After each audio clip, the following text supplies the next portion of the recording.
Welcome to yet another edition of Mario Maker 1 All-Stars. Today we're going to look at levels by Wariuzzo, who is a maker from Italy, who we're familiar with from both Maker 1 and 2, where he was part of several editions of the Years of Mario Maker Anniversary projects. He hasn't had very many uploads in Maker 2, but what is there was pretty much classic after classic. And so we're going to go back to his Maker 1 profile and take a look at his humble beginnings, beginning with day 1 of the game, 11th of September 2015, and we're going to move forward and upgrade the profile and complete what we can. Some of the levels will be easier, some of them will be on the harder and perhaps even a much harder side, so there's no expectation necessarily that we'll complete 100%, but we'll do our best. So let's see what day 1 was like, with maybe a limited palette. As this level says, let's start making.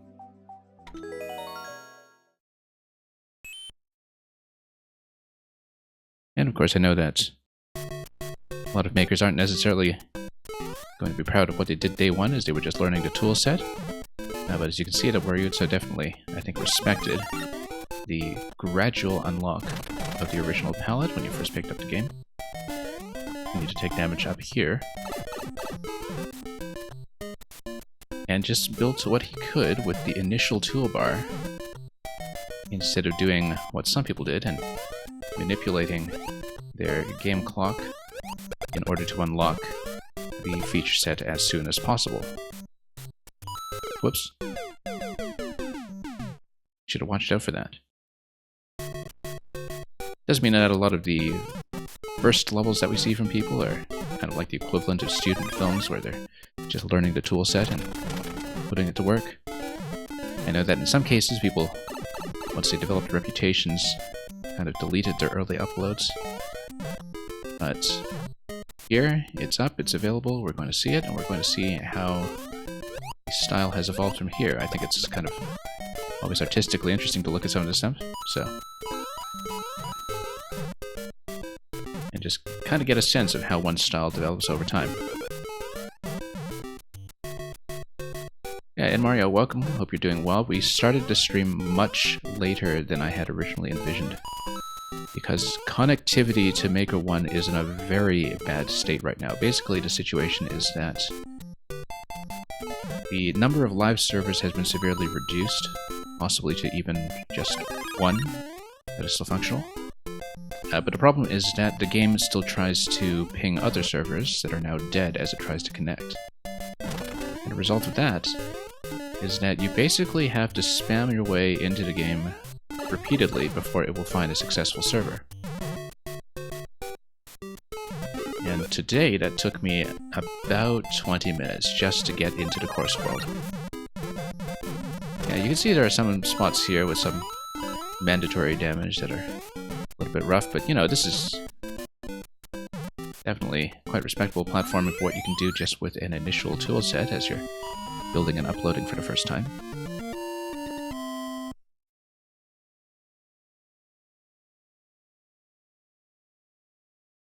Using both screens of height, but not that much of the width. Just trying to squeeze everything one can out of the initial conditions that we had here.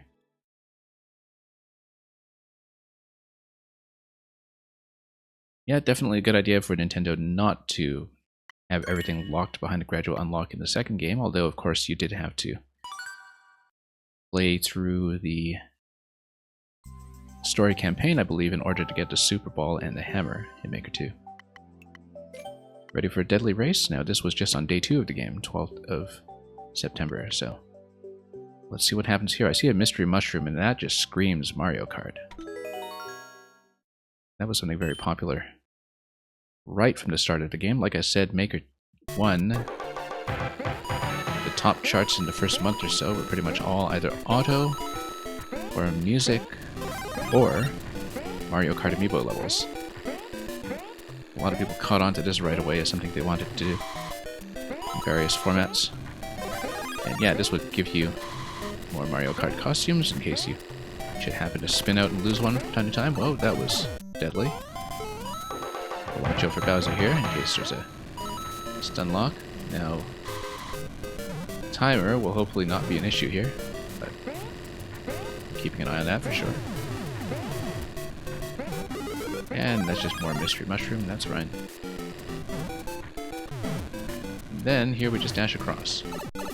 And totally get shot by the piranha there.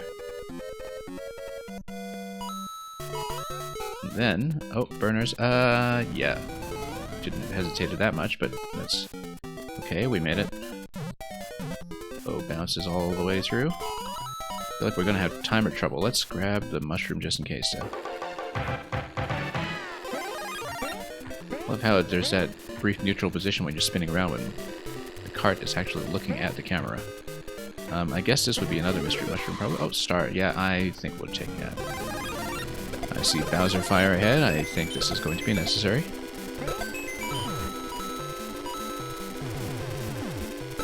Yeah. Go. And there's the flag. We missed the top of the flag, of course.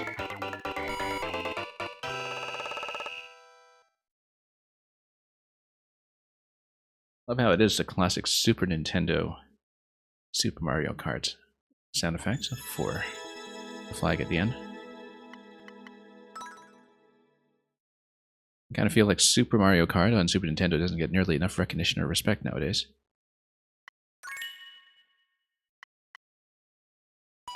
Anyway, 30 seconds behind a world record.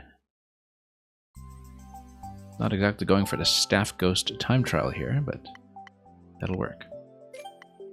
Hurry, Doctor, we can't lose him. I'm guessing this is Dr. Mario costume, perhaps. This is also a Day 2 level. 12th of September. So yeah, kind of a flurry of uploads at first. Run, and then I guess the Doctor is racing the mushroom up top. If we miss it, I don't know what happens, but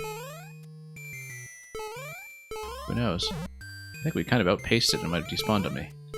Nope, it hasn't. It's still there. I'm guessing this is a race, though. Hurry, Doctor.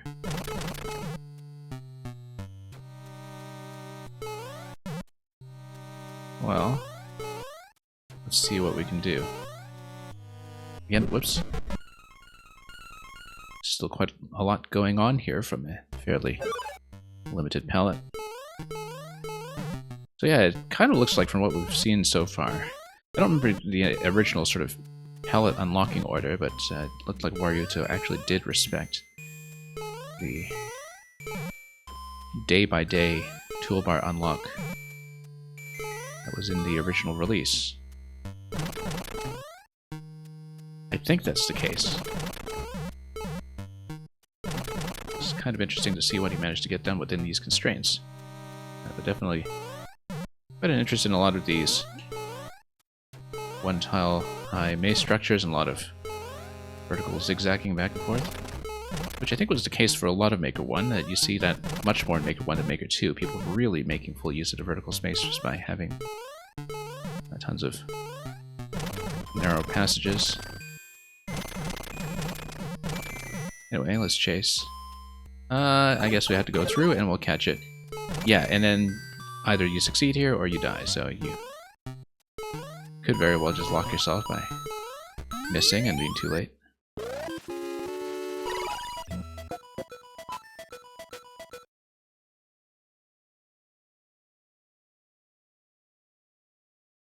So no taboo against the SD lock just yet, but we can see that he's just sort of warming up with a couple of these initial uploads, so pretty interesting concept in this very germinal phase.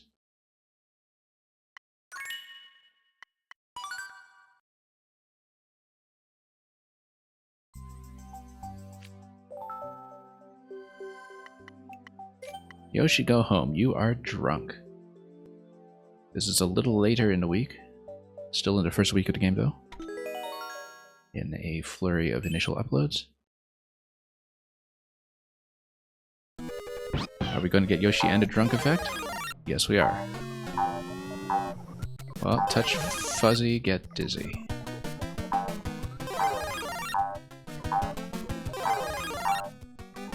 by fuzzy would mean tequila. A lot of reloadable Yoshis here anyway, but yeah, this is just really kind of playing with the fuzzy effect. The background cloud was totally throwing me off here. Is he going to straighten out his act eventually? No. I guess we'll go down. And then we'll ride. Yeah, this is just an attempt to build a platforming level entirely around a drunk effect, which really sticks out to me now as something that's missing from Mega 2. Anyway, a single-use P-switch, very easy to, of course, lock yourself out if you reverse the pipe. Question.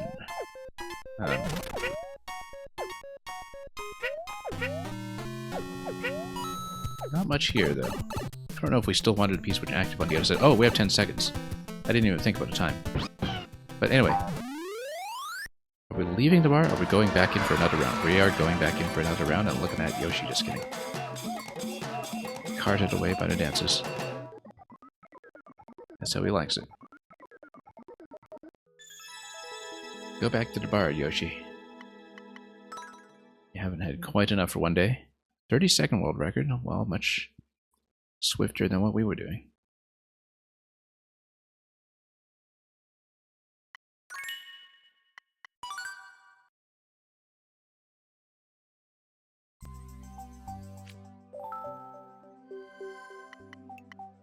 Sir, stop pushing me, please.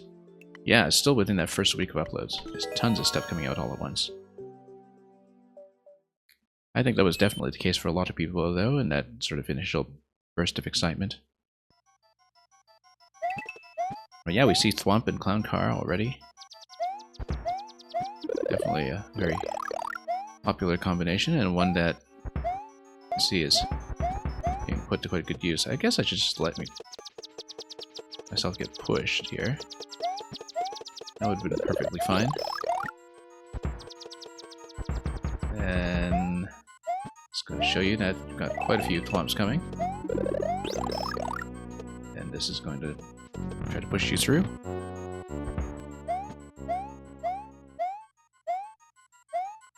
Probably just more shrooms. And then we just sneak under.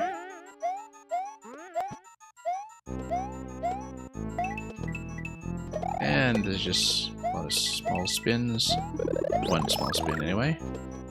You know, we could go above, but no, maybe not. That will lock you out. Can we just spin? No, no. Too many platforms making that inconvenient. He's gonna follow me down. Oh, yeah, that's fine. That didn't crush me, thankfully. Then, let's see what's through here. Well, the cape will let you whip your way through, but won't really be useful for flight. That's okay. Well, it was okay. Yeah, not exactly intending for some swimming championship here. We get anything off this pipe? Yes, we do. Very good. Yeah, too bad about not having the cape. I feel like it would have been pretty useful to fly out over here manually. Maybe even get up top if you flew out the left side and decided to go through the top of the level. Yeah, that's dangerous. Let's grab some of these. Notice that... Oh, okay, here we go. Yeah, going up top would not have helped.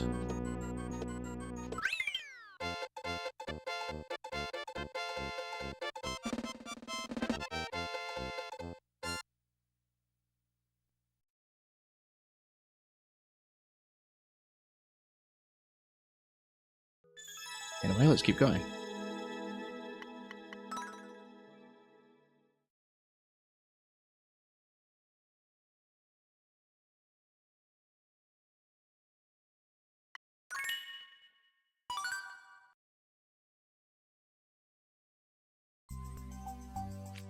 So yeah, this is all still within the first week of uploads.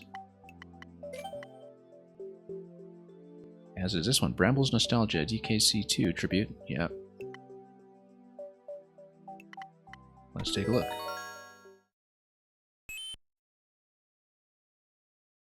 This level did pretty huge numbers. Kind of wonder if that was just a result of the later popularity of Wariuzzo's levels, or if they did take off quite a bit right away. It's kind of hard to tell in terms of what did blow up in early Make 1 and what didn't. But definitely even, you know, a mildly playable quality of anything stood out at the time. When Maker 1 was new and young. Oops. Now, of course, in SMM1, the vine climb direction does matter, otherwise you get yourself into trouble like that. But we're going to stay on DKZ2 here with all of this brambly vine climbing.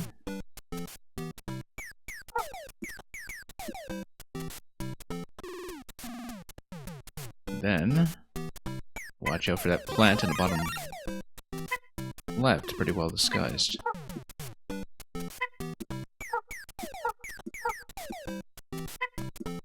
Okay, over here we go. Yeah, this is supposed to be a vine climb. Seems to be strongly encouraged. I always think that these vine climbs are actually much more reminiscent of Donkey Kong Jr., the arcade game. The second Donkey Kong game, which had Mario as the villain and had quite a lot of vine climbing in one of its earliest forms. As a central mechanic. And then, whoop, there's an L. We thankfully did not take the L.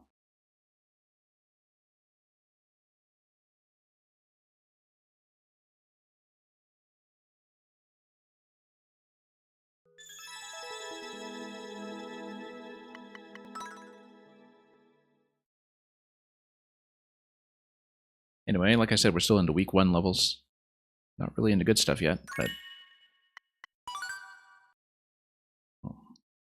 we'll see where it conceptually begins to stretch out, and I'm sure the contrast will give us something to talk about. Yeah, it's still very early on. Look at this, still within week 1. Don't lose your helmet, soldier. As the palette steadily unlocks. Really brings me back to that flurry of activity in week 1 of Maker 1. Yeah, because I fell off the game quite a bit after the first few months. And steadily lost touch of a lot of what was going on in the community. We are going to bounce up through the thwomp, of course, to see if there's a ceiling above, or...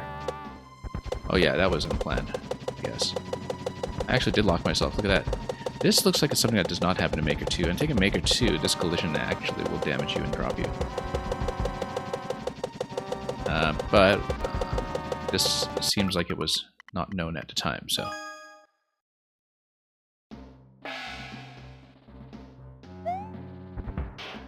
Sort of interesting to see what kind of thing got overlooked back then. Let's just let it go down, or maybe not. Anyway, whoops, there we go. And down here, soft bounces, yeah, that's good. That's fine. The thing about the camera positioning in Maker 1 as well is that it's much more difficult to check ceilings and the like. Sure, we'll just go on with one of these. Seems like it might be helpful. At some point, whoops, nope, lost the helmet. Now, these guys are a bit vicious, okay. I guess I had to take one of the clouds and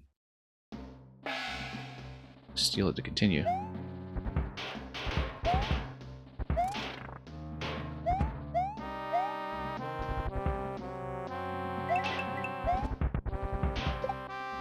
Then we'll continue through here.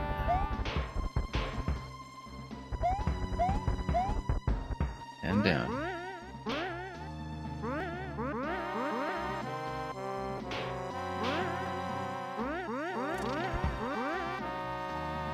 And then, yeah, we'll steal one of these again for no real reason, except that we can do it.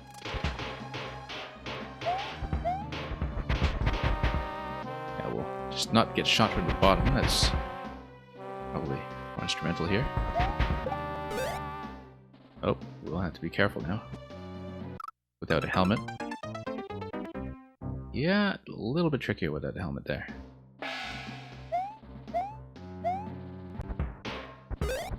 Whoops. Yeah, losing it right away is not going to help either, given how dependent we are on retaining it later on.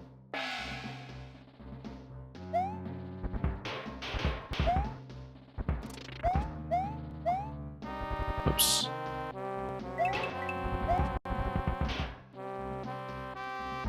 Head over here. Oh, nope, lost that. That's going to be kind of a problem. Yeah, you do sort of need the helmet at this point. It is sort of a requirement to keep it in many respects. It becomes very inconvenient and difficult in some locations, but then, you know, that bit with the spikes up top, it did look flat out impossible without it, so.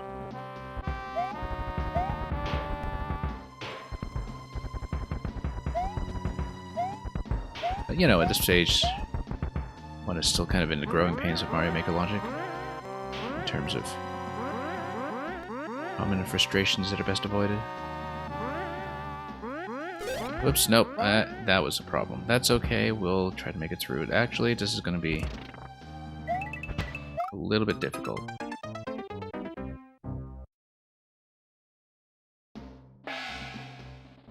Yeah, this would be the kind of thing that would be a clear condition level in Maker 2.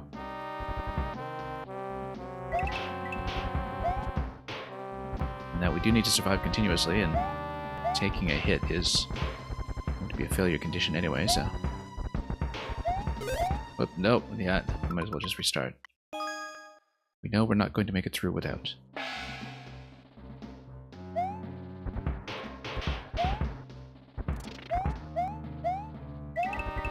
Anyway, we can speed through some of this. But very cautiously.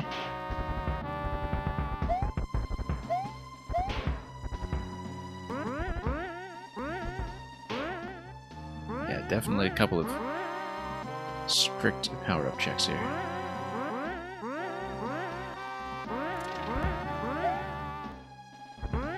Anyway, we know we don't really need to spring, at least until we get to the cloud segments. We can hold it with us, but I don't know whether it's going to be useful anywhere. Yeah, now we're in trouble. Very, very difficult without it.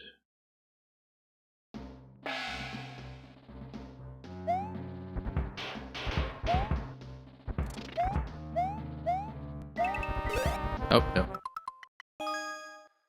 Yeah, just a lot of things that can sort of lock you this level early, unbeknownst to you. I mean, once again, week 1 growing pains with the game.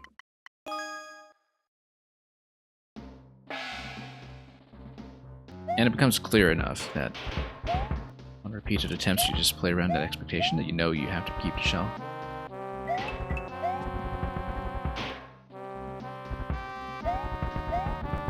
Oh. Then, over here. Oh, whoa, that was a bit of an overlap I didn't expect. Well, we can still attempt to... No, we can't, because later on when we do the crossing over here, I don't think it's really doable without...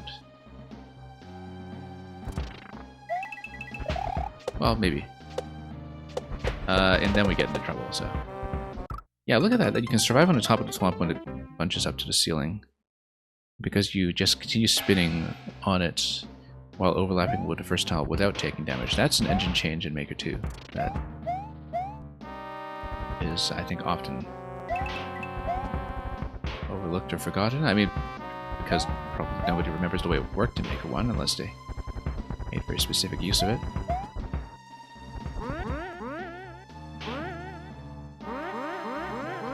Anyway, we'll head down.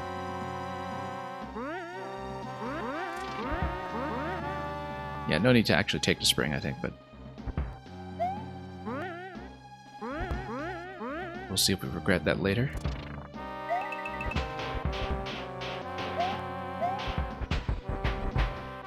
And to look out below.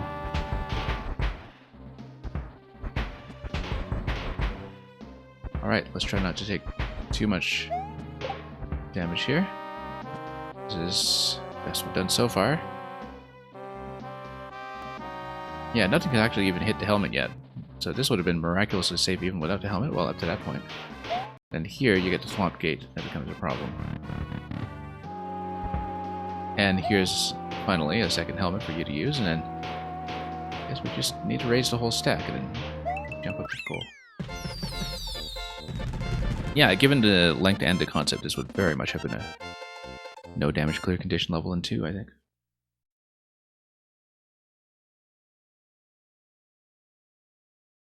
But within the confines of its own day. And it does say, don't lose your helmet, soldier. It does warn you about that. To be absolutely fair.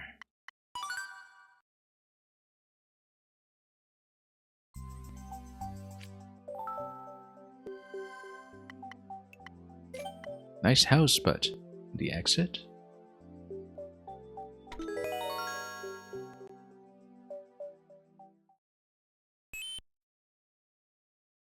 Yeah, given how much of these uploads are bunched up within the first week or 2 of the game,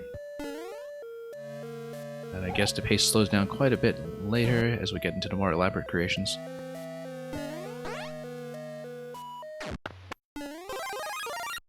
Anyway, into the mansion. You can start to see a lot of the things come together when it comes to semi-solid aesthetics. And also locations that are no longer just do or die, but which give you a second chance to reorient yourself.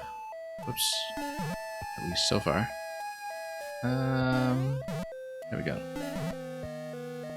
And then pick a path. Well, the conveyors were maybe another thing you would have wanted to check right away anyway. This looks like a damage check. Is it really? Or have I missed something? I mean, it looks like a wall under that, so maybe it's a maze. It tells you we should be backing out.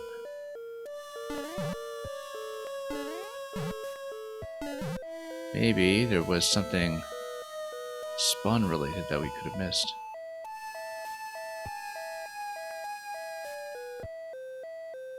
Like going into the pipe.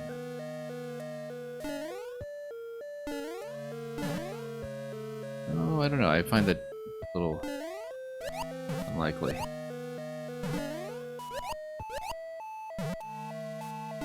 So it's something we didn't check. Well, I mean, we didn't check how the wall beyond the saw blade later was going to look. Oh, whoops. No. Something hidden here.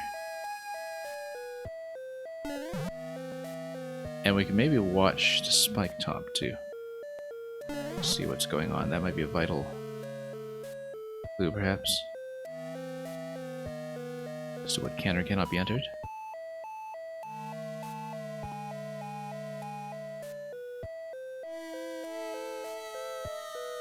Because right now, that looks very dubious. I mean, we probably should just try to muscle through this area here and see, but it really does look like there's a wall underneath it. I think we have to let the spike top traces... Oh. That's interesting. Get out of here. And let's see if it wraps around. Yeah, so that's closed off completely. So if it's closed off completely, where do we go? Must have missed something critical. Oops. Well, I mean, now that we're small here, let's go over here, but of course, we can't actually get through the Goombas, so... Curious. That looks like a dead end unless we drop into the pit or something.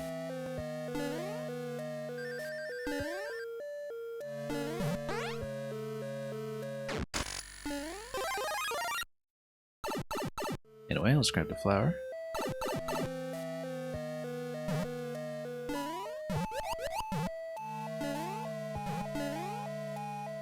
So what are we missing? Let's take a look at the semi-solid pattern here, as well as the arrows. Maybe there is a door underneath here or something. Nope, there isn't. What is it? We know there was that one block here that may or may not be useful.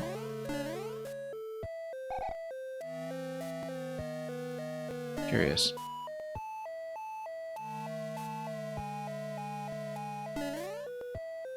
Well, I don't see it at all. Unless there's a visual clue that we're not really thinking about. So yeah, the spike top just goes around this wall, so you know it's not going to be valid. It could be down below, given that there's some fines down below that maybe we can... Oh yeah. Oh, that's just a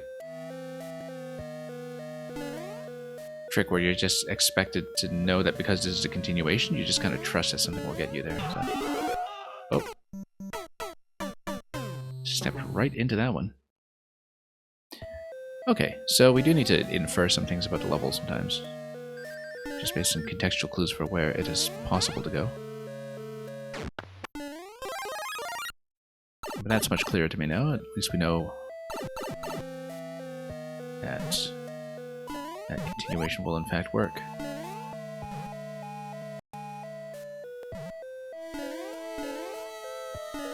Anyway. So down here, just out of view of the camera.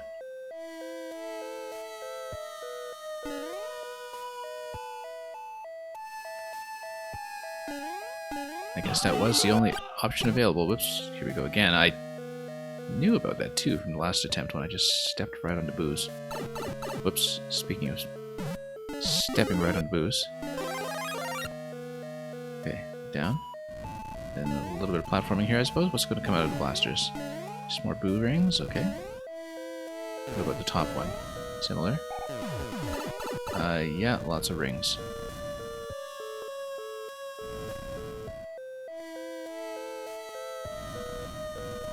Very much like a Super Mario World style boo ring layout. These ones here. Anyway. Bit of a rest stop here as we get across. And oh, there we go. Not gonna be a P or anything. Oh, there we go. Almost missed it. And now we just ride it out. And try not to get hit too hard with a stun lock.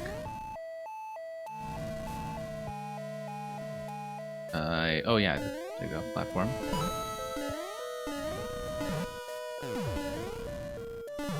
Quite an expansive layout here.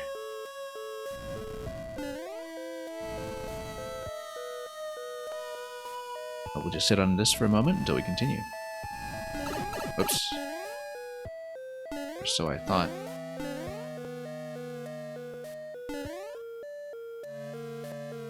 Anyway. Yeah, that's the other thing about Maker 1 is that you'll notice that so many chunks of display space are just continuous. Weaving in and out, wrapping all around. Oh, I guess we do have to jump off the bones.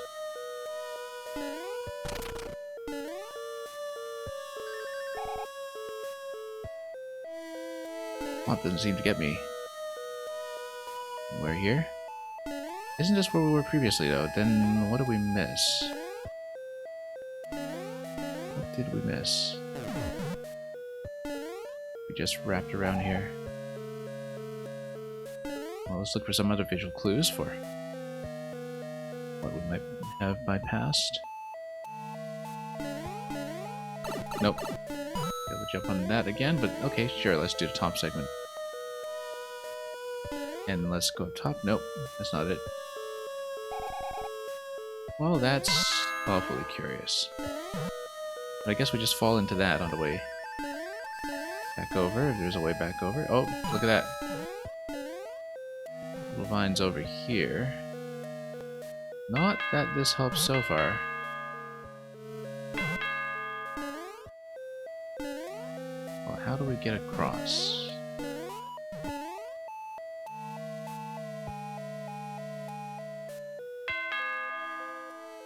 Well, we see a door up there. We see that there's this little passage here to eventually get through. not see a way there from up top through the ground blocks. Yes we do, we just lead the dry bones over.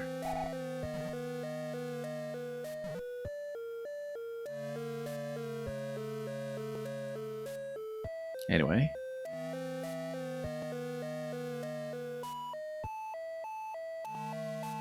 You have to contend with some hidden information from time to time, but that's what Nintendo started with the Ghost House format in the first place.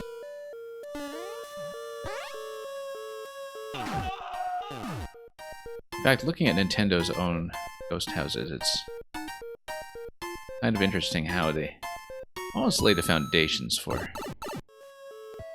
things like modern troll level logic. Okay, on the stiletto. I guess we'll continue this way and really stomp that boo.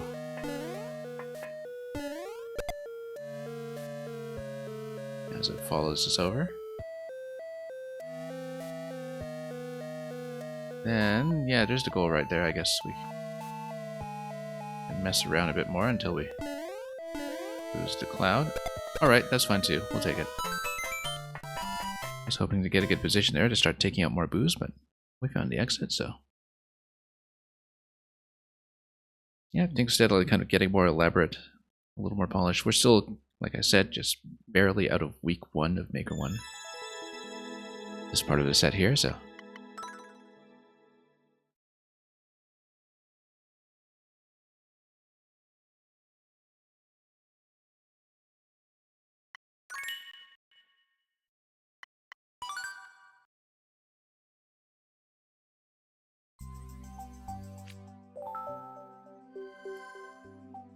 and that was the exit.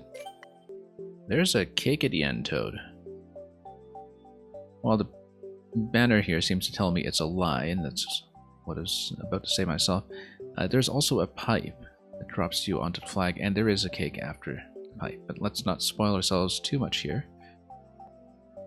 Something going on in the castle subworld as well.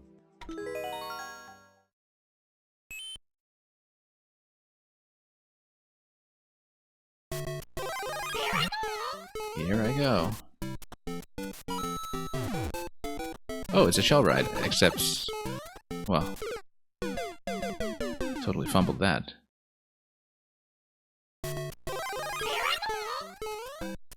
Yeah, kind of interesting to see shell rides becoming a thing so early in this game as well.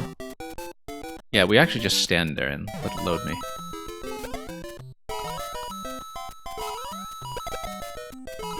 It's fun because, of course, in Maker 2, Nintendo kind of catches on to exactly this in their story levels as well, knowing just what a popular concept it is. Played a lot of viewer levels like this in 1 as well. Sorry, in Maker 2 as well, rather. Anyway, that's going to bust itself open. Apart from the areas that are marked by the coins, a lot of this kind of plays itself, which is pretty convenient. You just kind of have to trust the springs sometimes. And let this knock everything out. Just trust at the timing. It's going to work out for us here as the columns come down. So yeah, it kind of half plays like an auto level. But just with occasional dismounts. And we'll let this play itself as well. Not gonna mess with it too much.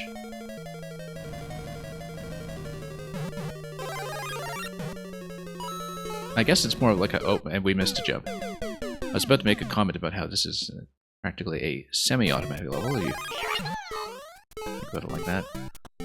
Oh, also, I only really just noticed.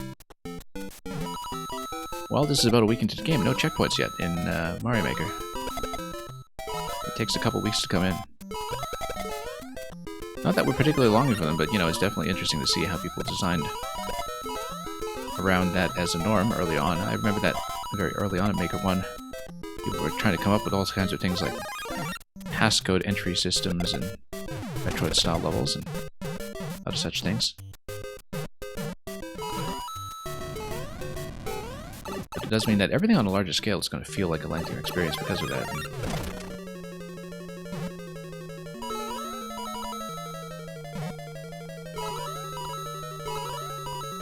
That's something that we didn't really stop to think about so much with the previous Maker 1 set that we played by Pinkberto, because that account no longer had uploads from the earliest weeks, if they were not really public at all.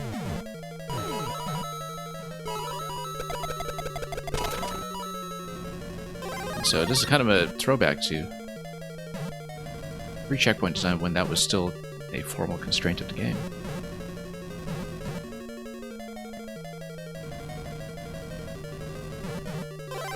I mean, so much of this concept depends on the initial shell launch anyway, from the beginning of each zone. The cake is a lie. We know there's a cake. We've seen it in the previous screen, we're not fooled. Love the cheers here though, as we receive a bit of affirmation that the cake is a lie. Interesting pipe just on top of this. I wonder where that connects. Well, let's take a look at the speed record. That would reveal if there's a developer shortcut or something.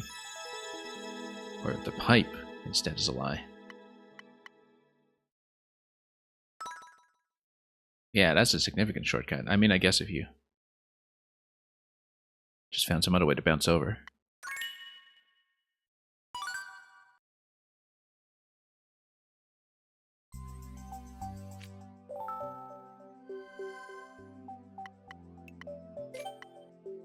Yoshi's a diabolical plan.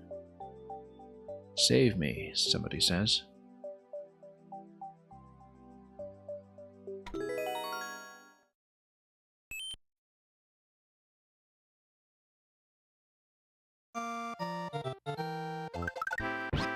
Anyway, Yoshi.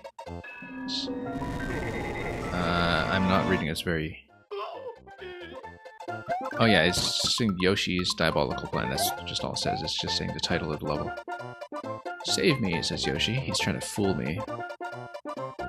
Somehow. I mean, yeah, because I guess he's about to drop off into the abyss here. How do we come up top? I'm just going to check if there's anything to interact with up here. Just clouds. So, not much, although we never know, so I do want to walk around here in case there is something. Oh, look at that. And this is the bit about Vulpin. We don't know what that's about. Don't really have the context for that ourselves. But anyway, save me. Yoshi got dropped into somewhere down below. Ha ha ha ha ha. You will stop using me forever. So Yoshi is sick of us dropping him into the abyss all the time. And, oh, he's going to chase me now. With a clown car that's going to try to bump me. We saw the vine, I just reacted too late. So Yoshi is baiting me into the underground and attempting to kill me instead, but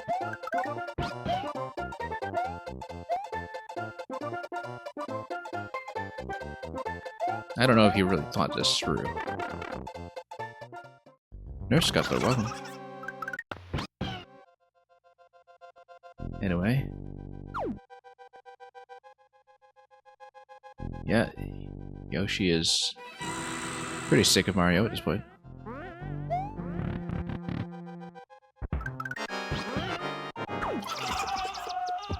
Anyway.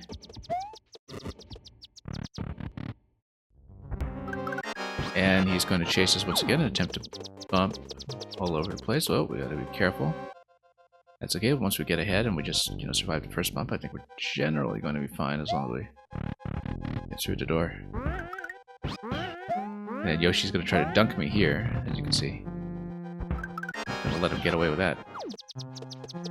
Now, I think here we just jump on top of him and use him. And then pull up if we can. There we go. That was close. And then we do need him. So much for his diabolical plan, now that we've enslaved him once again. He says, please, no. I wonder if we do get to drop him into a pit by the end of this.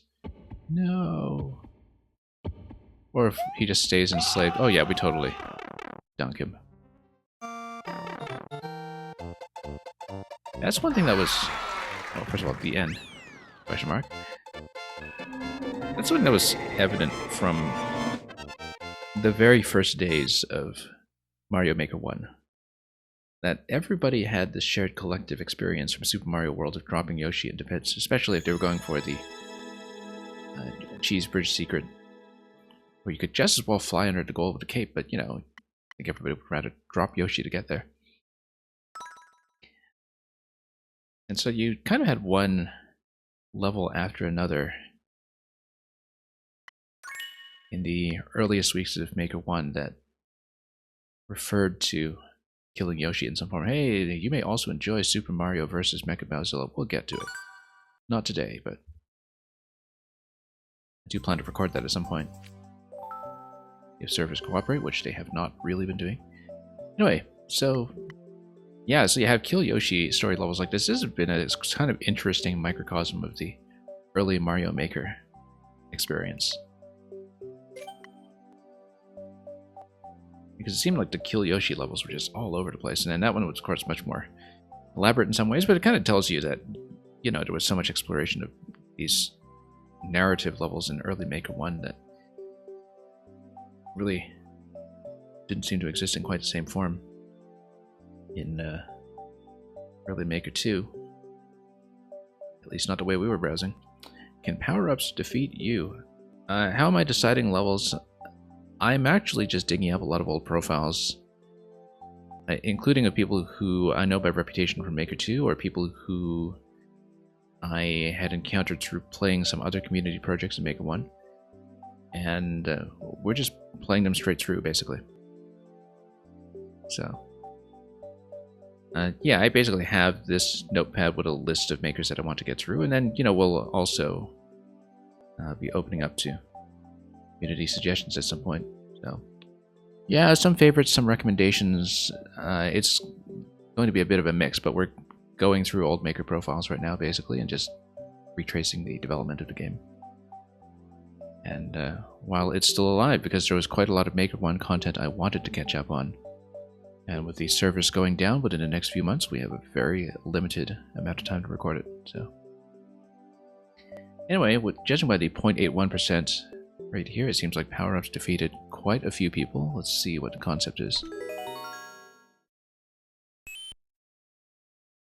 Yeah, basically, I'm familiar with Wariuzzo through much later creations of his in both Maker 1 and Maker 2 that were very, very good. And so we're just kind of going through the profile and seeing how one got there. Anyway, free. How free are we talking about? Well, here's a big mushroom. And this is totally bait. Yeah, we just finished... well, I know I was supposed to lean out of that. We just weren't paying attention.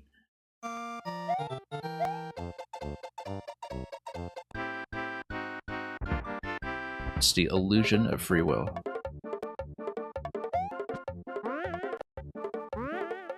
Anyway, can power-ups destroy you? Well, that's why there's a lowish clear rate, because they caught a bit of everybody. So yeah, they are all trying to get us here. Oh, I see. At this point, they're trying to dunk us. Difficult if you don't outrun a mushroom. Let's just wait. Oh, no, do it. I feel like we... Oh. Didn't want that. I knew we didn't want that, but... So it's kind of an anti-power-up level, where you try your best to avoid everything.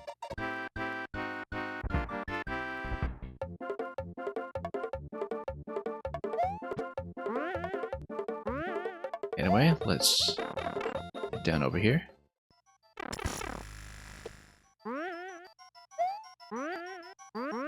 Oh, whoops. That totally obstructed me. I was trying to just outrun the mushroom this time. That was a bad idea. Last time I kind of got lucky, but...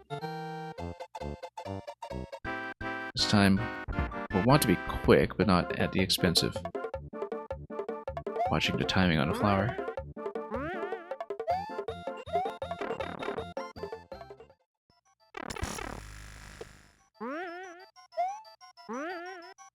Okay, there we go. Let's avoid. Fall in and avoid. Oops.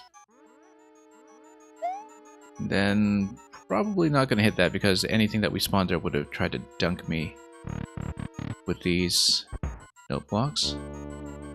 A piece which is going to release some power-ups up top. We need to hit it though, so then we have to struggle to run across a little bit before a fairly generous timer runs out. Then we avoid from here, obviously. Well, I mean, not that we had much of a choice. That was just bait.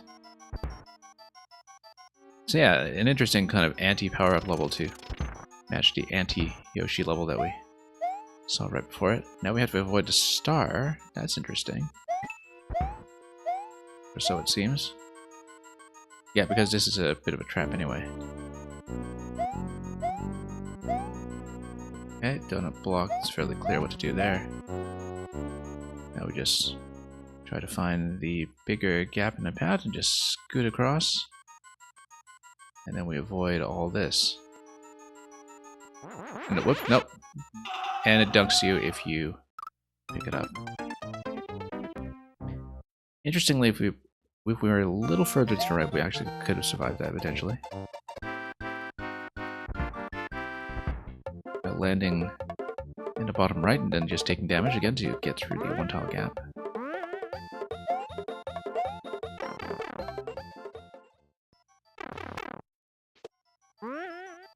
Yeah, they're all out to get me. Okay, just running quickly does get you through that safely. On the first possible cycle. Whoops. Okay. There we go. That was a little bit tight there. Nope. This is gonna be a problem. Let's go. And then we just hold right. That's the most reliable way to do it. Timer is not tight. And then we bait the thwomps.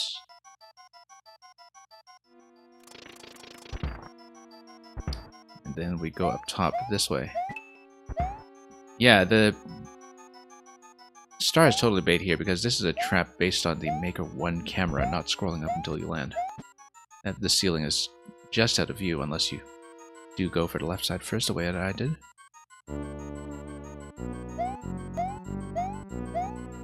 Get dunked if you touch the mushroom. And let's scoot, scoot, scoot.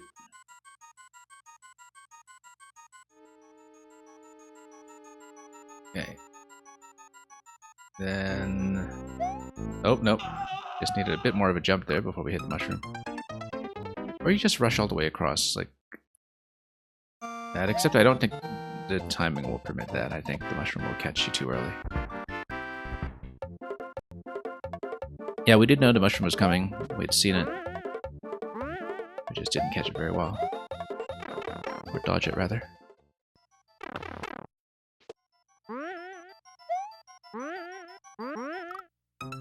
Yeah, we have to keep in mind that a lot of these early clear rates are also deflated by the lack of checkpoints, so, you know, this is not a sub 1% by any means in terms of what we have to do. It's just that we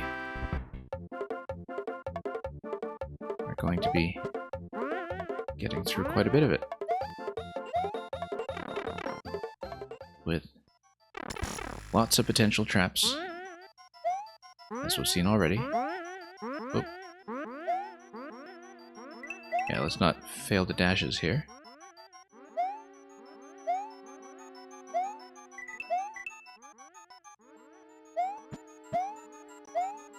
Okay, there we go. Nice short jump there to avoid issues. And then we just run.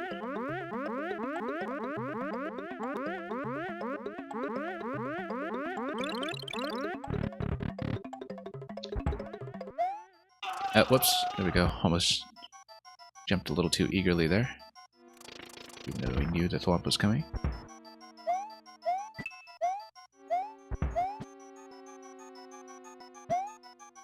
Nope.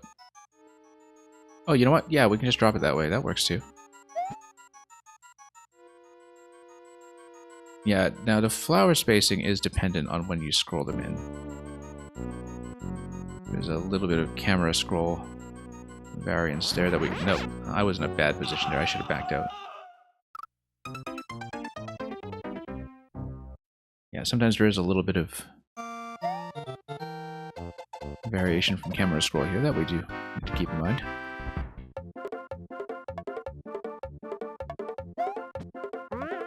Well, there's no such thing as a free power-up. That looks of it.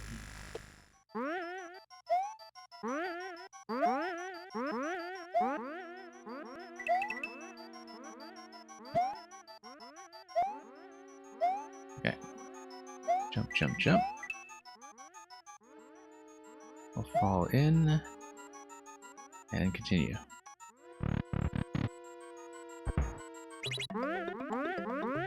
Hold right through here.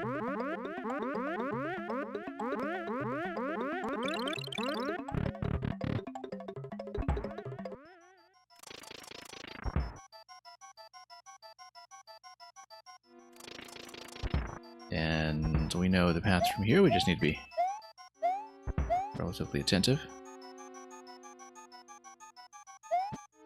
Kind of like cheesing it like that. Well, not cheesing it, I mean, it's just an alternate solution. Much less fussy one, execution-wise. Yeah, we kind of need to tap our way across slowly.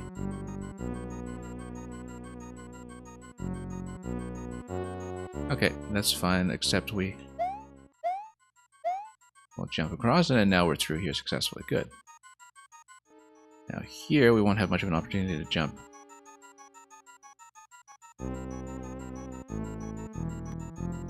And yeah, that's going to be a little tight, but we made it. And then we jump down here. Good. And we just nudge our way across here as well. Now this is going to require a bit of an outrun, I think. That's okay. We do it. And we are out the other side of the flower room. Now let's see how much more there is. More clouds up top. E-switch drops you down to the stars. That totally looks like bait. We can try to step on it part way and see what happens. I feel like that's totally a trap. No, it's not. It would have let you through. But it gives you a bunch of 1-ups at the end anyway, just from obtaining that.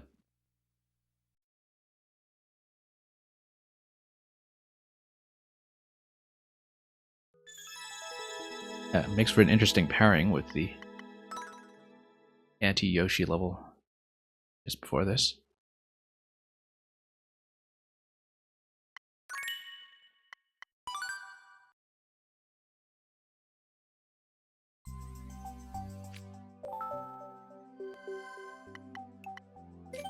Wiggler's a bit mad today.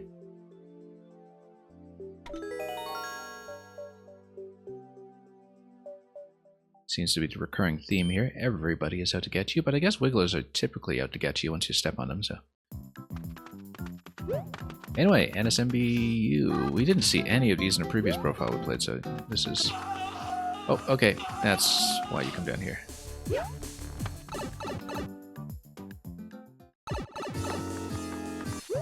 Oh, whoops. I was trying to jump there and I just bumped my head. Very inelegant.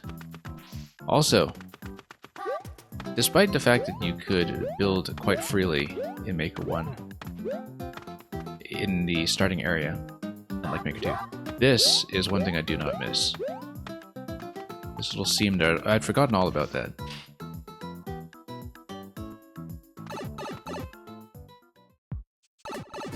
You had a lot of flexibility with the opening area in Maker 1, but that's not one of the things that people had a lot of control over. Similar to some divine climbs that we saw earlier. And you just kind of need to read the maze as you go. I mean, you can usually read ahead of it and have a pretty accurate idea of where to go and what to do. And that was a bit of a tight margin.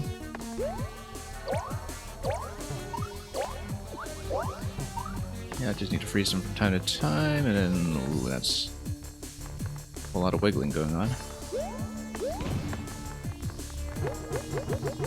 Oh, that caught me off guard. I didn't think that would get squished like that. I thought it was just a chase from the left, so that felt a little bit blind. That location right there. But despite a couple of tight margins, we were doing okay up till that point. We used a twirl a little more often than we have, I think. So yeah, we don't actually want to hug the auto-scroll boundary to the right of the screen all that often if we don't know if wigglers are coming. Actually, there is quite a forward pressure up to that point, but let's just see what we can do. And yeah, this Goomba here is going to enforce a certain slowdown before we get up to this segment and bump my head once again.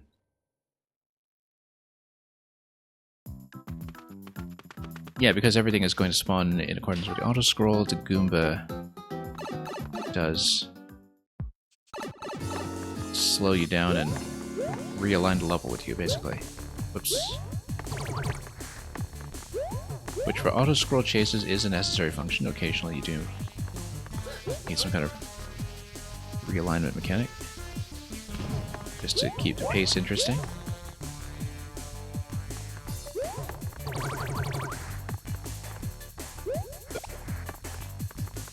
Anyway. Nope. Once again, bumping my head. I don't know why I've been jumping so poorly.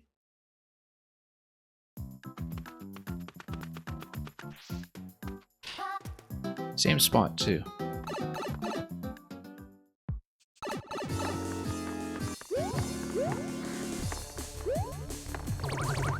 Okay, through here.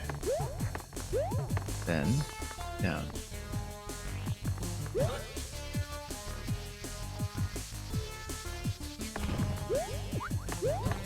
And back up.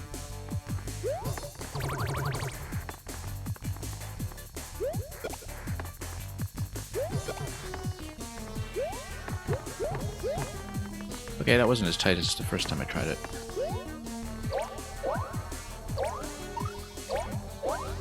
Let's realign ourselves a little bit just to see what's going on, and then yeah, so here we don't want to hug at the screen too closely. We need to, whoa, kind of stay in the, well, we need to change rows every now and then, but it's a little bit difficult to spot where the path is going to be.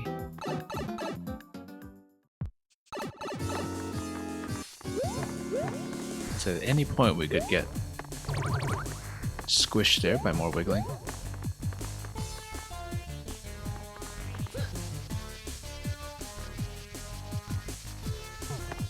Anyway.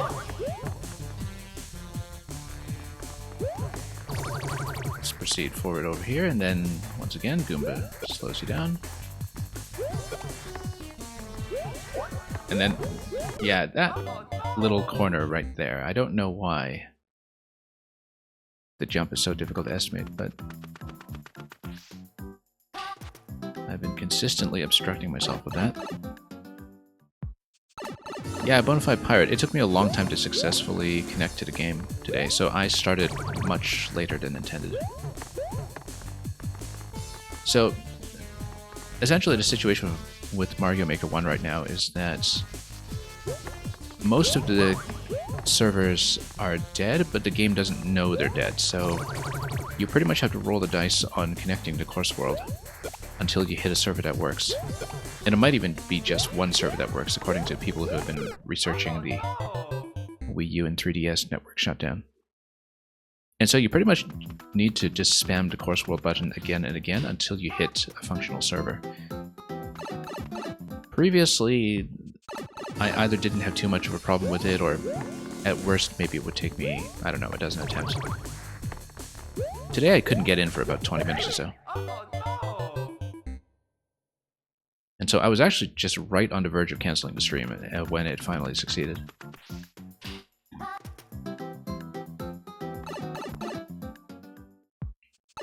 And so yeah, Bonafide Pirate, you haven't missed much so far. We are actually still in the September 2015... No, this is October, this one. But basically, we're still in the first month of the game when it comes to the profile of this maker that I'm looking at today, Wariuzzo. So we're not into the really elaborate later creations yet when the tech really develops, but this is a maker that is among those who had a reputation for being a very influential innovator later on as the game developed, and we're already seeing some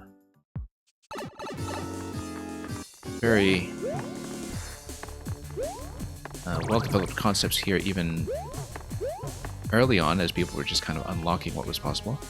A lot of early growing pains too with Mario Maker, as you know, people were figuring out what didn't work. And in fact, we're still before the checkpoint patch at this point, so this was before checkpoints were introduced to the game. Never mind later additions like key doors and the like.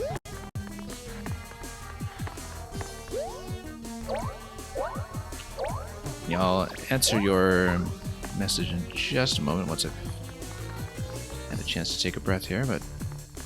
Okay, so this bit here is a little bit blind in terms of understanding where it is safe to go, but I think the top is safe at this moment until somebody else comes charging in.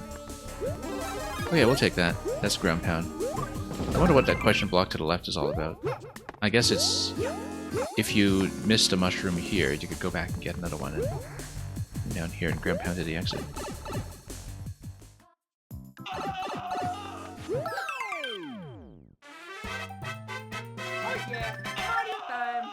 Yeah, Bonafide Pirate, the current speculation is that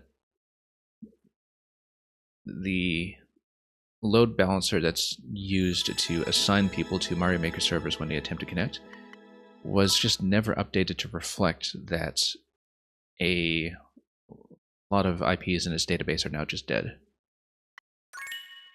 So it might not be a capacity issue necessarily, but it is at least a problem with the load balancer trying to send people to non-existent servers. So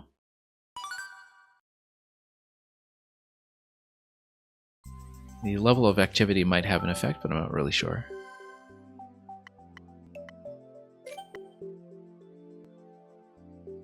We can do it together. And yeah, once I do get connected, I'm perfectly fine. Basically, once it acknowledges that I'm connected to Course World, I stay connected until I log off. It's just the initial pinging of the correct server that is kind of a total roll of the dice. And today it was just especially bad. But that's why we feel a certain sense of urgency to see as much as we can in Maker 1 while it still exists. Look at the plays and stars on this one. This is a breakout level. I mean, you have a lot of plays in these ones previously, and some of that might be a trickle-down effect from people discovering this profile, but this level seems to be the one that really exploded and put Wariuzzo on the map. And it was about a month after the previous one, so maybe this was a much more elaborate creation. This is also, I think, the first one that was... not the first one with pixel art in the preview, but that kind of starts developing around here when you see that people start putting a bit of a focus on things that are pleasing to look at as you're browsing. But anyway, we can do it together. Let's see why this was such a breakthrough. Because this is, in terms of the metrics, the kind of level that rockets a maker to the top of the charts.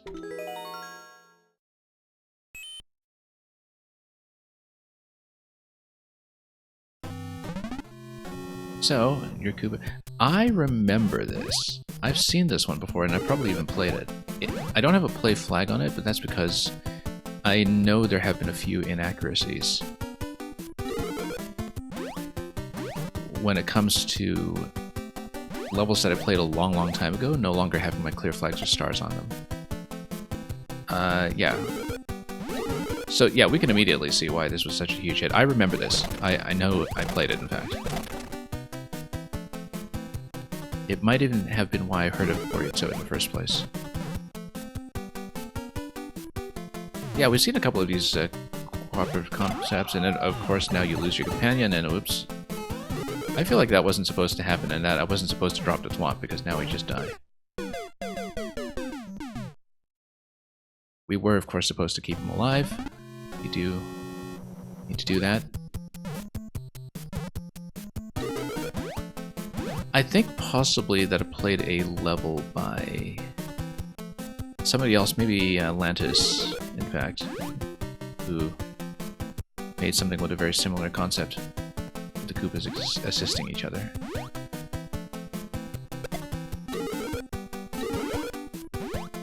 But yeah, you do of course need to assist a Koopa in order to keep pace with a scroll, and so that does mean not dropping the Twomp. So maybe I just saw a level that was conceptually similar, but I feel like I've played this, or at least the same concept with the Koopa escorting the other.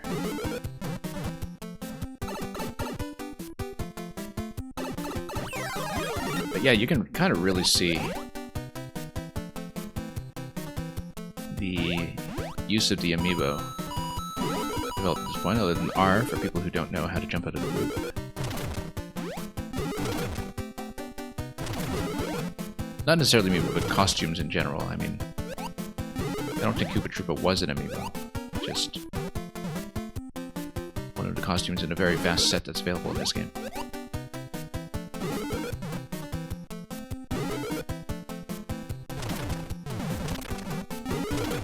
Yeah, very obvious why this would have made a huge splash. And I think one at the time it was released. Oh, bad idea. You just needed to survive there until something dropped on top of the P to open the gate. Also, notice that this is after the checkpoint patch. This is the first level we've seen in this set that has a checkpoint. So this is about 2 months after the launch of the game, November 2015. I remember that the checkpoint patch was sometime in that October. About maybe 6 weeks in.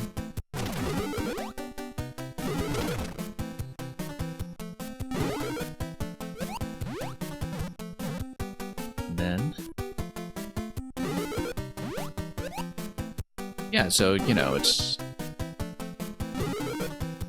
a concept that we eventually see in a couple of different forms within Maker 1, where it's sort of a pseudo co-op, but one where you do have to watch both screens at once.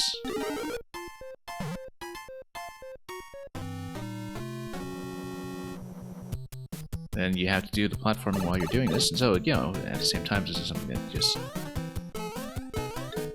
can't do in Maker 2 for amiibo reasons alone. I mean, you could do it just with Mario without the amiibo, but, you know, it's really telling that the costume makes such a huge difference to the cooperative flavor of what's going on here. Even if you build something that was identical in gameplay terms. The idea of Koopa co-op, I think, is what people would remember. One came in, seeing Maker 1 again is weird. Oh yeah, very much so.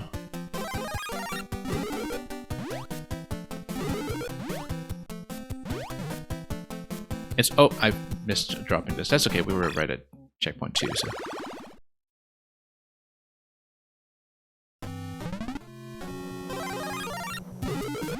It's more visually distinctive than I remember as well. Oh, no, oh, wait, it was too slow again. Let's pay attention. That's why there's a checkpoint here, in case you're too busy talking. And not on the ball with dropping the platforms. This is going to give me something to climb. Now we have to race this over. But yeah, you can see what a huge leap in sophistication this was over the previous level in terms of polish. And Koopa's gonna die. No, we needed to drop the thwomp to send him across, otherwise we don't make it. Yeah, because he gets lifted up top and he's supposed to drop vines for us over here, and so we die if we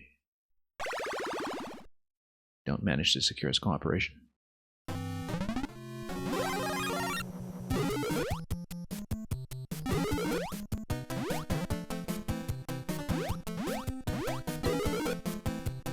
Anyway, let's keep going down here.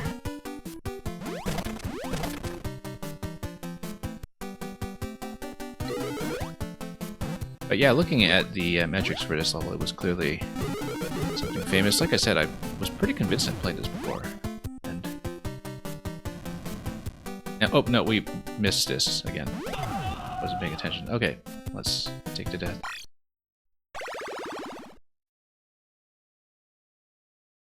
It's mechanically so easy, but you have to pay attention.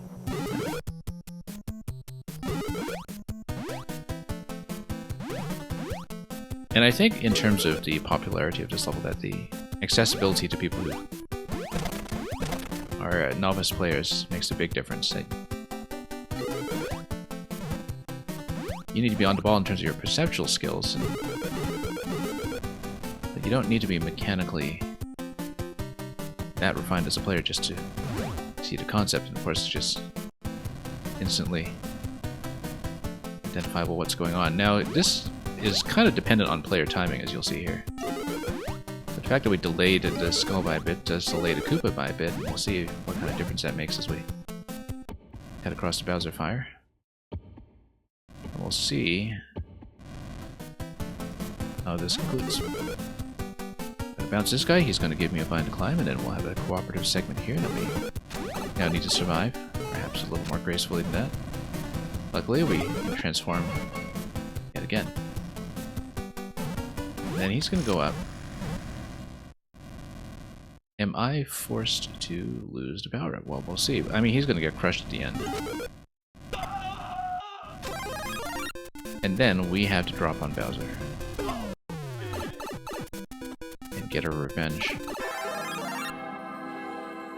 And yeah, and now the Koopa's in heaven. That's why he's got wings. He's the paratrooper. I absolutely remember this. I remember this little skit specifically, in fact. That he gets sent to heaven, and look at that, now he's Bone Shell Koopa and totally dead.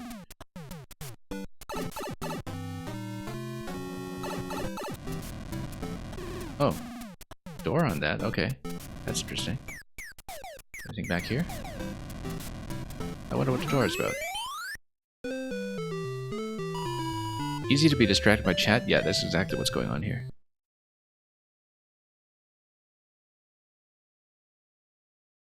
You're saying the slow pace and relative lack of difficulty give a false sense of security. That happens to me a lot.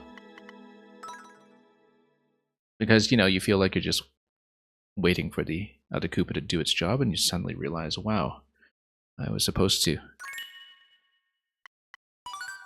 create a pathway for it in the very obvious location.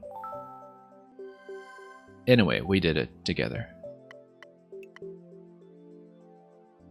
Yeah, it's very clear to me now that I've played it why this level was just absolutely explosive. Beat a champion mech, I guess we're going to have a little bit of Punch-Out here. I've seen a couple of implementations of the Punch-Out concept before. I'm interested in how it will be done here with the Little Mac costume within the confines of Maker 1. This was a version 1.1 re-upload, as you can see. Anyway.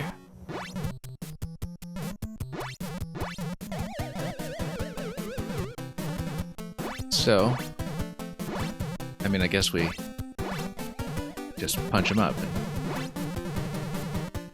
Oh, I guess maybe we have to hit the Goombas along the way and then steadily just pop them upwards. Yeah, so this is how the punching is going to go. We're just going to uppercut whenever the opportunity presents itself, and then, oops, try not to take too much damage here. Yeah, interesting that the punching is done just by a vertical jump, because this is SMM1 after all, where with the amiibo costume, this is pretty much the only interaction you're going to get.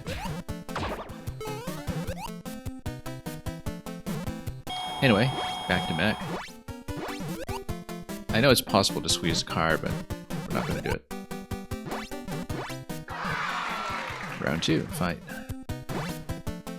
Yeah, now you have to deal with the Buzzy. You don't want to step on the Buzzy unless you send it back and forth and create all kinds of problems for yourself. Interesting way to escalate the difficulty here. Whoops, that's a problem. Yeah, we want to stay below when we punch for the most part until we have a very clear opportunity to knock it out through the middle. Yeah, the thing that really makes it work too is that when Mac is jumping, you see the boxing glove. So the animation really looks like you're punching. It's just, you have to imagine it as a top-down view rather than as a platforming game.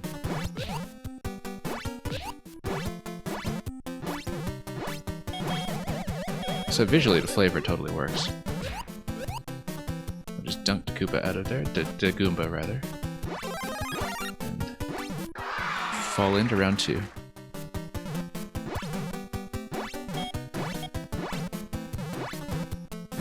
Okay. Nope, that's a problem. We really need to stop the shell. That happens.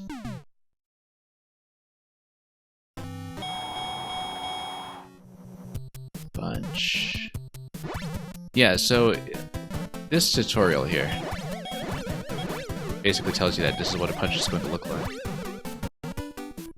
And the clown car reaction really makes this work too, because it's kind of like the faces of the characters in Punch-Out when they get hit. You know, that reaction like they're about to throw up their lunch or something. You don't see it here because, you know, you don't see the spikes until you get up top. And then once you punch them out up top, then you see the KO. So really playing into the sprite animations themselves here in terms of making the flavor of the level work. And yeah, so the successive fights are gated off by the requirement to pick up the clown car and claim it once you've punched it out. Oh, same problem. Nope. Okay, now we can do it.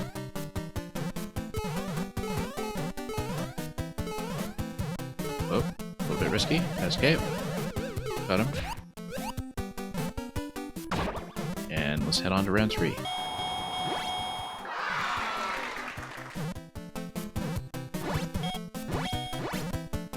Also, the arcade Donkey Kong music really makes this work too. Yeah, we're totally gonna end up stopping the Wiggler here, but that's okay, we can at least get on top of the Wiggler safely and just bounce on it. That was actually quite a bit easier than the Buzzy and Spiny, I think. And we got a checkpoint over here before we get into round 4.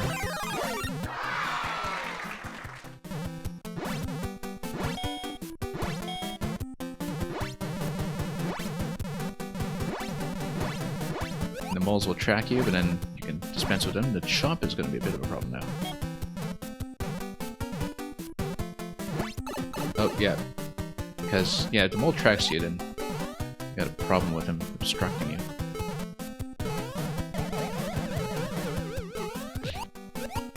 But, now here we go, and into the next power-up. 5.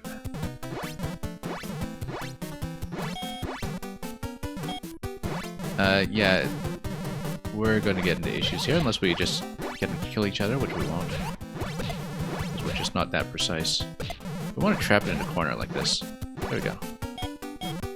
That's how to do it. And then you just need to really get 3 successive punches in there to knock him out. Alright, where's my championship belt?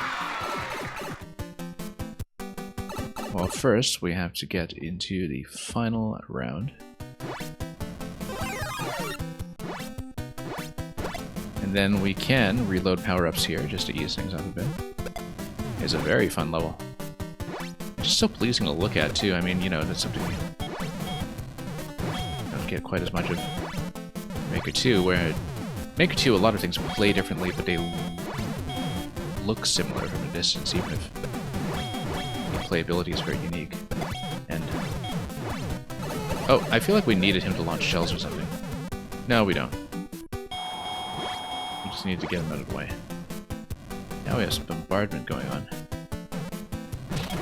I guess we do need to punch through here. Oh, that's a lot of bombs. That's okay, we'll just let the bombs walk. It's not so much of a big deal. Why left? Whoa. Can't we just punch him? Oh, no. Oh, because there's a star. Okay. That makes more sense. Given that, I mean, how else are you going to take out Bowser? Clown Car's going to go down by itself. Very nice.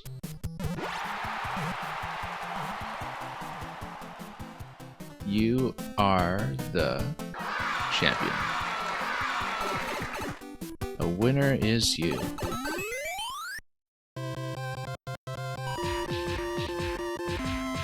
Love the ending here where you get a bit of a punching bag here, but it counts pause.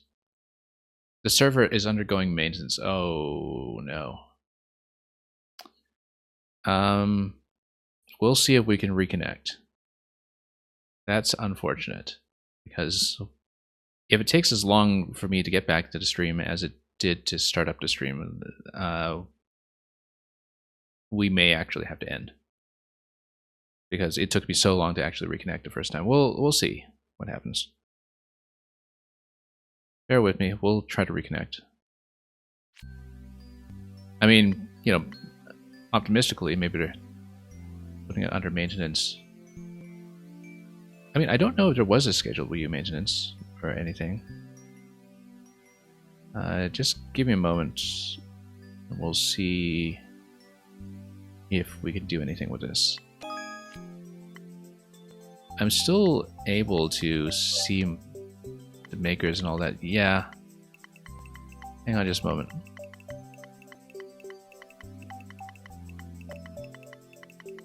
We might not have registered to clear on it, that's all, but...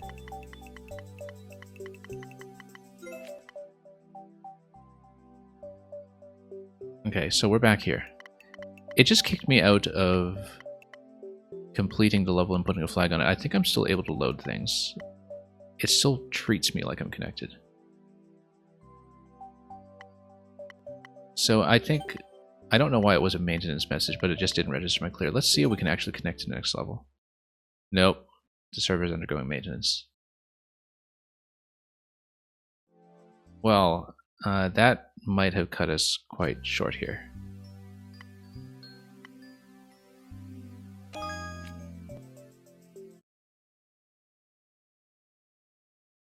Yeah, so that's awkward.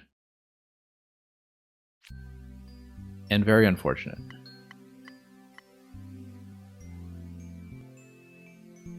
But anyway, with any luck, they are actually doing something about the connection issue.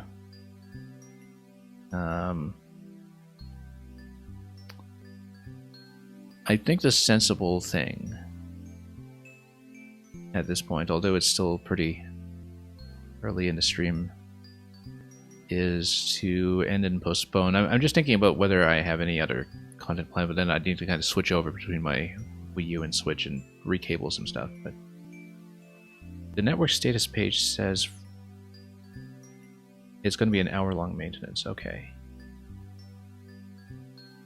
I'll see if I can connect in an hour.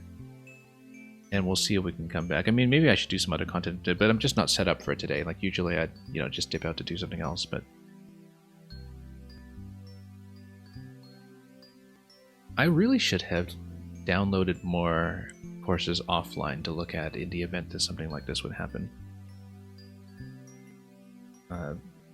But yeah, and Mario, since it looks like it actually is a scheduled maintenance, then I think what we'll do is we'll check again in an hour or so. And again, the connectivity to the servers has been very, very spotty in the first place. And if I can get back on for a couple more levels tonight, I will do it. So just watch out for the ping as I try to get back on stream. For now, though, I'm going to send you folks off to somewhere else, I think. Yeah, no, I just didn't have a plan in mind for this, and I really should plan for this for future Maker 1 streams because the connectivity is just so spotty. But in this case, it was actually something scheduled that I just didn't know about because I didn't think it would happen. Optimistically, it does fix the issue. Yeah, next time I'll try to be set up to kind of switch graciously over to Maker 2 or something for a bit and see if we can do it. But thank you so much for joining me. I mean, I'm glad we managed to finish on that level and complete it because that was actually really great, and we can kind of see with that level and the Koopa one before it as well how rapidly the quality is kind of escalating, and it just makes me much more excited about what is to come after that as we go through the rest of Wariuzzo's profile. So, we'll be back. Thanks for watching. We'll send you on to a raid regardless, and yeah, we'll see if it succeeds today. If it doesn't, and if I have connectivity issues, then we'll try again another day and keep our fingers crossed that some of the issues will be resolved. So if I don't see you again, good night, or good morning, whichever applies. And if we do manage to get back on, well, I guess we'll see you again very, very soon. Until then, have a great hour ahead of you, and fare thee well.